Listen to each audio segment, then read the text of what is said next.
Graça e paz, família, graça e paz, meu amigo, graça e paz, meu amado e valoroso irmão. Gratidão damos a Deus pela oportunidade de outro momento de nossa vida estarmos aqui para poder meditar, que seja um pouquinho mais tardiamente, na palavra do Senhor. São aproximadamente 14 horas hoje, dia 24 de novembro de 2024. Nós vamos continuar dando sequência às nossas meditações no devocional do segundo livro de Samuel. Hoje o capítulo é o 19. E a nossa meditação vai se basear inicialmente no versículo 2 do capítulo 19. Diz assim: Então a vitória se tornou naquele mesmo dia em tristeza para todo o povo, porque naquele mesmo dia o povo ouvira dizer: muito triste está o rei por causa de seu filho. Se você voltar, aqui está... O aparelho aqui está lascando meu dente, aqui está difícil. Se você voltar ao nosso devocional de ontem, você verá que apesar do exército de Davi ter conquistado uma vitória, houve uma grande perda para Davi, que foi seu filho Absalão. Mas você também sabe que, na verdade, Absalão perseguia Davi, movimentou as suas forças, seus exércitos, para que pudessem matar Davi, tirar Davi da possibilidade de se levantar contra o reino, que naquele momento o povo de Israel tinha aceitado Absalão como seu rei, né? E ele então estava, vamos dizer assim, fazendo um movimento para que isso acontecesse. E Absalão havia, vamos dizer assim, inicialmente seguido o conselho de Husai e desprezado o conselho de Aitofel. O cenário é esse. E ao Davi receber a notícia da morte de seu filho amado, ele entrou em profunda amargura, em profundo sofrimento, em profunda tristeza. E em vez de, então, dele manifestar, vamos dizer assim, a alegria, a celebração de seu exército, seus homens, né, de ter livrado não só o rei, mas livrado o povo dele, livrado as mulheres dele, livrado das concubinas dele, como o próprio versículo bíblico aqui. Quando você for lendo, você vai deparar, Davi não. Davi simplesmente não aguentava. Ou seja, Davi fazia com que o seu exército se tornasse ou se sentisse amargurado. A ponto de Joabe procurar o rei Davi e se posicionar de uma forma firme, de uma forma veemente. Joabe que vem sendo, vamos dizer assim, em alguns momentos, alguém extremamente perigoso a Davi, era alguém leal a Davi. Nós não temos aqui dentro do relato bíblico inicialmente nada que desabonasse a conduta de Joabe, mas temos dois fatos que duas vezes Joabe matou pessoas em que Davi claramente havia aliança, ou até mesmo que Davi havia determinado que não matasse, entre eles e seu filho Absalão, porque Joabe avocou para si o direito de fazer o julgamento de Absalão. E quando Joabe, assim como Itaí, assim como Abisai, que era irmão de Joabe, né? Na verdade, Joabe e Abisai, eles são praticamente sobrinhos de Davi. São sobrinhos de Davi. E ele avoca para si, então, a morte de Absalão. Isso causa grande tristeza. E agora, nesse momento, o prestígio, a autoridade que Joabe tem, vai lá e confronta o rei. Lá no versículo 6 do nosso capítulo 19, ele encontra o seguinte, versículo 5 e 6, vai dizer assim: Então entrou Joabe ao rei em casa e disse: Hoje envergonhastes a face de todos os teus servos que livraram hoje a tua vida, e a vida de teus filhos e de tuas filhas, e a vida de tuas mulheres, e a vida de tuas concubinas. E ele continua no 6. Amando tu aos que te aborrecem e aborrecendo aos que te amam, porque hoje dás a entender que nada valem para contigo capitães e servos, porque entendo hoje que se Absalão vivesse e todos nós hoje fôssemos mortos, então bem te parecer aos teus olhos. Na verdade, nós temos aqui uma frustração da parte de Joabe, né, que atingiu o seu exército, e uma frustração até lícita. O problema é que enquanto Joabe está vendo o rei, né, o rei que devia se alegrar com a vitória do seu exército, nós temos do outro lado um pai que perde o seu filho e que não queria perdê-lo. Mas esse sacode faz com que Davi se levante. Davi se levante, vai para a porta e os seus soldados, o povo, procure a porta ali, lá, já que o rei está à porta, para poder se aparecer na presença do rei. E nesse primeiro movimento, então, vamos dizer assim, do ressurgimento, agora da volta de Davi, por exemplo, à sua posição de rei, e agora a morte de Absalão, as duas tribos, as tribos os reinos de Judá ali, as tribos de Israel e a cidade de Judá, praticamente o que eles se posicionam? Eles se posicionam, vamos dizer assim, Israel se posiciona com a possibilidade de já aceitar, manifestar o interesse de voltar a ter Davi como seu rei. Está havendo uma discussão de quem seria. E aí Davi, eles meio que, eu acho que tendencioso para ser Judá, manda um recado para Judá através de Abiatar e Zadok, manda um recado para Judá dizendo assim, olha, eu sou de vocês, eu sou parente de vocês, eu sou originário da terra de Judá. Então, por que vocês seriam os últimos a me oferecer esse refúgio? Né? E me oferecer esse refúgio, me oferecer essa posição de rei. E aí, a partir do momento, com o trabalho feito por Abiatar, o trabalho feito por Zadok, esse povo o aceita de volta. Ele o aceita de volta. E o interessante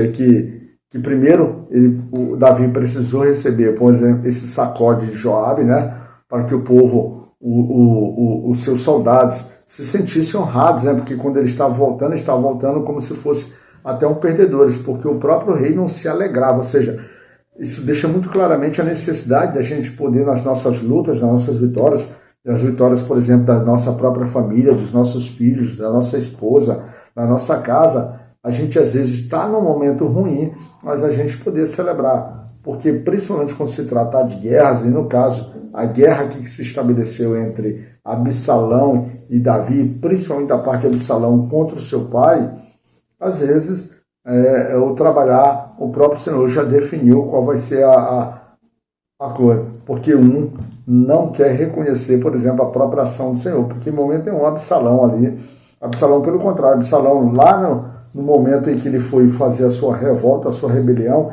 ele usou o próprio nome do Senhor para poder mentir para o seu pai, para poder arquitetar o seu próprio plano, ou seja, era alguém que não queria comunhão com Deus. Então ali, até no nosso devocional de ontem, eu dizia assim, olha, levanta-se um homem contra uma luta de um homem contra a luta do exército de Deus. No caso, a representatividade de Davi, mesmo sabendo que também todo esse processo é um trabalho de restauração, é um trabalho vamos dizer assim, de consequências dos atos obscenos, dos atos imorais feitos por Davi, mas um trabalho também por consequência e por resultado de uma restauração do Senhor na vida de Davi. E dentro desse processo, desse povo se restabelecendo, e o interessante é que vai surgindo personagens para que Deus vai trabalhando. Surge Simei, que foi um personagem que se levantou contra Davi, amaldiçoando Davi, apedrejando Davi, e mesmo Davi tendo seus exércitos, mas Davi se colocou, deixa ele apedrejar, deixa e tal, e aqui no final ele se prostra diante de Davi, dizendo que foi o primeiro da sua linhagem ali, do seu povo, para reconhecer que havia pecado contra Davi, contra o seu rei, e Davi o perdoa, mesmo os seus homens, que era Abisai, querendo matá-lo, mas Davi não permite, ou seja, Davi dá aí o perdão. Logo em seguida temos também um personagem, Mefibosete que se apresenta quando Davi estava sendo expulso, Davi praticamente sendo abandonado, pareceu ser um duro golpe ao coração de Davi, porque Mefibosete e o próprio Ziba aparecem aqui no personagem, e ele, vamos dizer assim, Mefibosete traz agora a informação, uma parte, ou seja, ele tinha a versão de Ziba, tanto que ele se definiu no seu coração com sua tristeza naquela hora, sem pensar, sem analisar nada. Ele deu todas as riquezas, todas as terras, tudo que era de Saul, que ele tinha dado para Mefibosete, ele passou para a propriedade de Ziba. Mas a partir do momento que ele tomou conhecimento da versão de Mefibosete, dizendo que tinha sido iludido, que tinha sido enganado pelo seu servo, ele definiu, está dividido. os teus bens estão divididos entre Ziba e a tua família. Acabou. E Mefibosete, para poder dar clareza, dar sustentação que não foi da vontade dele não ter se apresentado ao seu rei, que a amizade do rei, o valor do rei para ele era maior do que os próprios bens, diz para o rei que Ziba poderia ficar com tudo, mas ele queria estar em paz, mas que o rei tinha liberdade de fazer tudo aos seus olhos. Aqui deixou uma parte da missão em que, às vezes, se a gente se pegar às pequenas coisas, a gente pode perder o grande foco. O grande foco aqui é restabelecer. Uma outra coisa interessante que teve aqui no processo é nesse restabelecimento, para que ele pudesse ser aceito, ele destitui, ele dá a promessa, ele dá a certeza a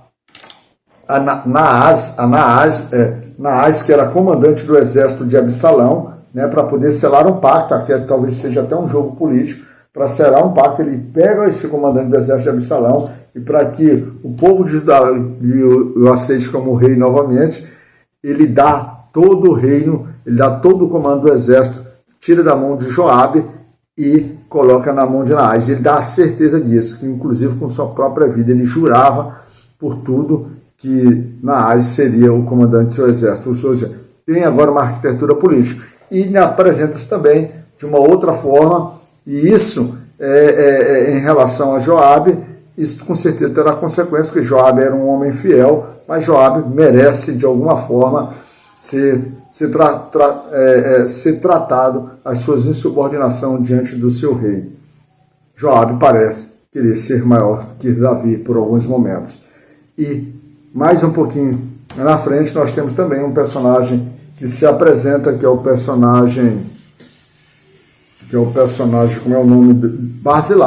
Barzilai, que assim como Marqui e outros deram sustento a Davi quando estava no deserto, ali faminto com seu exército. Eles eram homens ricos, eles pegaram suas provisões e alimentaram aquele, e Davi, agora sendo reconduzido ao reino, convida Barzilai para que possa viver agora sobre, vamos dizer assim, a proteção do rei, sobre os cuidados do rei. Mas Barzilai se mostra um homem já velho e apresenta seu servo Quimã para que pudesse receber essas bênçãos e pede ao rei para que continue na sua terra. E o rei beija-o e aceita. E esse personagem Quimã, se você for estudar, alguns vão dizer que é filho de Barzilai e outros simplesmente que é servo. Mas há uma predominância de querer dizer que ele é servo. Mas, para mim, biblicamente, me parece que ele é mais servo do que efetivamente filho. Ou seja, nós temos diversas situações. E ainda por fim, no meio de todo esse contexto, ainda há sequelas, porque o povo de Judá e o povo de Israel acabam entrando em uma certa contenda, porque ambos queriam o posicionamento de Davi como seu rei, ou seja, todo mundo quer levar um pouquinho da aproximação. Davi, e o que pesa a favor de Israel é que, quando há esse movimento, a morte de Absalão, Israel, vamos dizer assim, reconhecendo que ele diz assim, eles colocaram Absalão como seu rei e expulsaram Davi havia no estrangeiro, e que eles deveriam discutiu a possibilidade de reconduzir Davi, ou seja, eles foram o primeiro a se manifestar nisso. E o que Judá se colocava à disposição, ou seja, a seu favor, é que Judá é parentela real, é descendência originária, ou seja, Davi é descendente deles. Agora nós temos então duas tribos de um lado, basicamente, e temos 10 tribos do outro. Isso vai se acentuar, isso é algo que vai se acentuando nessas questões que envolvem Davi e o povo de Israel e como as tribos deveriam se estabelecer. Tá certo, meu irmão?